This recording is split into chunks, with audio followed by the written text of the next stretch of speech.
तर मित्रांनो, मी तुम्हाला बोललो ना वटवाघळ आहे इकडे. हे बघा, इथं बसला बघा. आता मित्रांनो, या सीझनचा पहिला आंबा खातोय मी आणि आता केलाय मी त्याला साफ. आता बघू टेस्ट कशी आहे.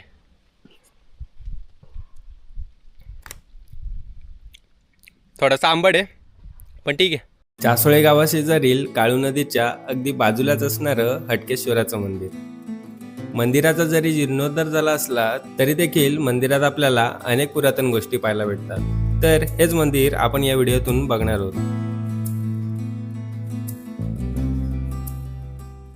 नमस्कार मित्रांनो, मी ओमकार पाटील तुम्हा सगळ्यांचं पुन्हा एकदा स्वागत करतो नवीन व्हिडिओमध्ये. तर तुम्हा सर्वांना जुन्नरमधील हटकेश्वर हे ठिकाण माहीत असेल, पण आपल्या मुरबाड तालुक्यात देखील हटकेश्वराचं मंदिर आहे. तर तेच तुम्हाला मी आज या व्हिडिओतून दाखवणार आहे, त्यामुळे व्हिडिओ नक्की पूर्ण बघा. माळमठाचा सुंदर परिसर पाहून मी आता आपल्या पुढच्या ठिकाणाला म्हणजेच हटकेश्वर मंदिराला भेट द्यायला निघालो.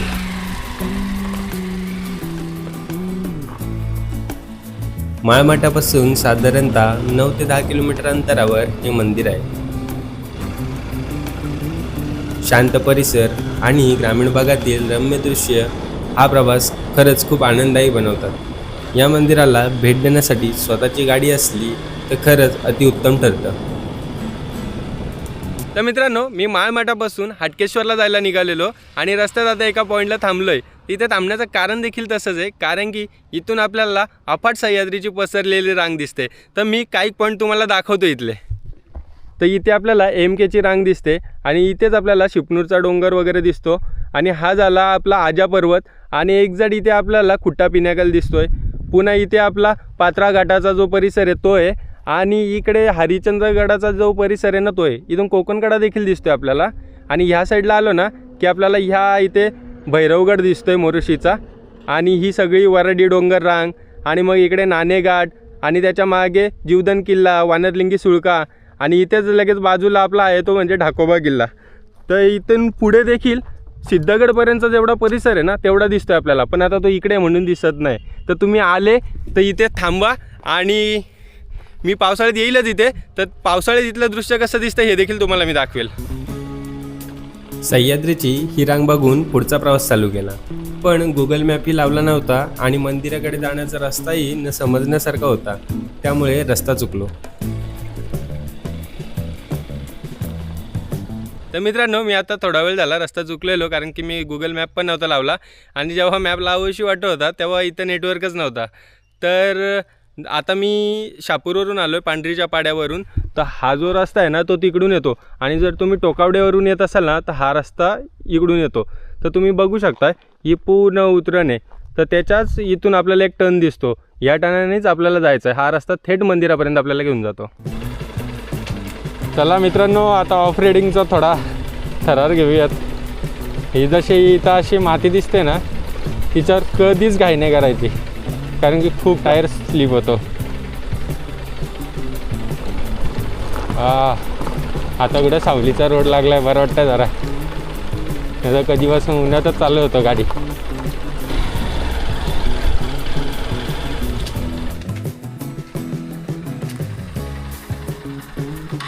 मित्रांनो, फायनली आपण आता मंदिराच्या इथपर्यंत पोहोचलो आहे आणि मंदिराच्या इथं आलो आहे. खूप प्रसन्न पण वाटतं आहे आणि खूप वेगळं पण वाटतं आहे, कारण की मंदिराच्या पुढेच ना एक वडाचं झाड आहे, ते पूर्ण पसरलेलं दिसतं आहे आणि त्या वडाच्या झाडाच्या 2 खोडांमधूनच आपल्याला मंदिरात जायला पायऱ्या गेलेल्या दिसतात. तर चला आता आपण पूर्ण मंदिर बघूयात कसं आहे ते. मंदिराच्या परिसरात पोहोचताच सर्वप्रथम नजरेस पडते ते म्हणजे येथील विशाल वडाचे झाड. या झाडाच्या फांद्या इतक्या सुंदर पद्धतीने पसरल्या आहेत की मंदिराच्या प्रवेशद्वारासाठी निसर्गानेच एक भव्य दरवाजा तयार केल्याचा भास होतो. या नैसर्गिक प्रवेशद्वारातून पुढे जाताच आपल्याला शिवपिंड आणि तिच्यासमोर विराजमान असलेला नंदी दिसतो. तेथेच बाजूला काही विरगळी देखील जतन केलेल्या दिसतात.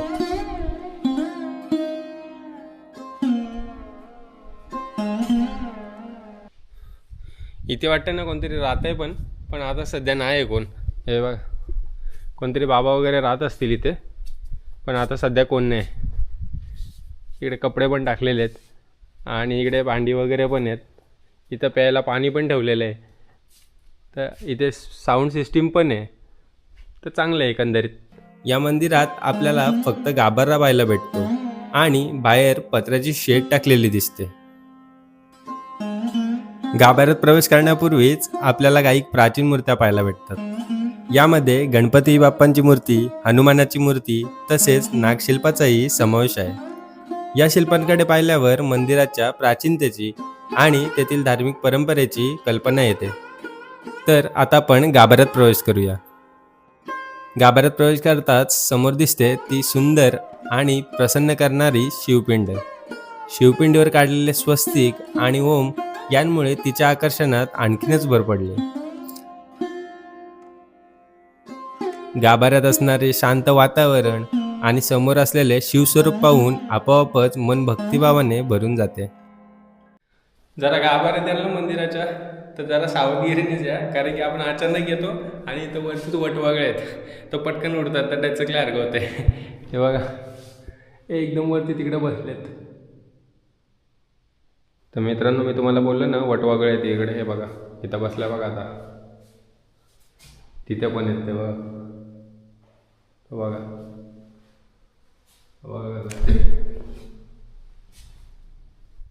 तर मित्रांनो, इथं बाजूलाच आंब्याचं झाड आहे आणि 2-3 वेळा आवाज आला आंबे पडण्याचा. तर जाऊन बघूयात चांगले आंबे पडलेत का.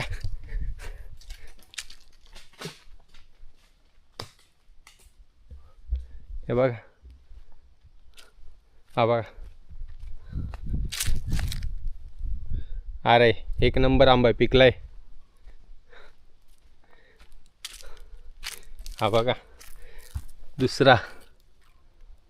अरे वरती कावळा होता वाटतंय मगाशी, आता जाऊन दे.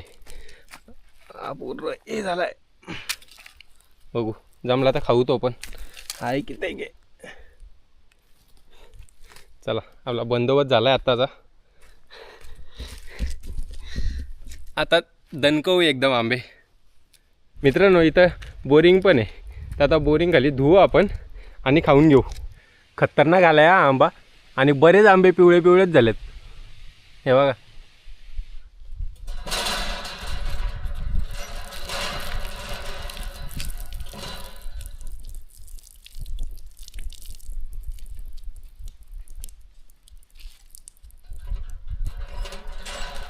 हार्ड आहे जाम बोरिंग.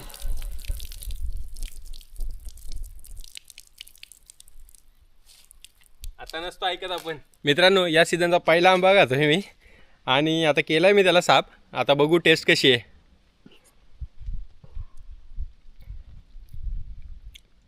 थोडासा आंबट आहे पण ठीक आहे.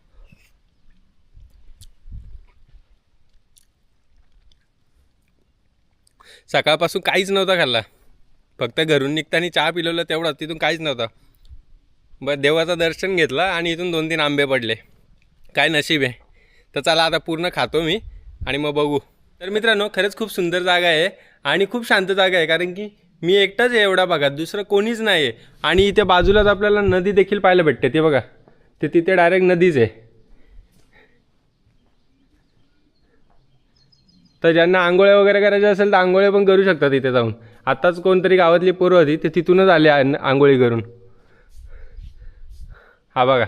आणि पूर्ण हा मंदिराच्या आजूबाजूचा परिसर आहे.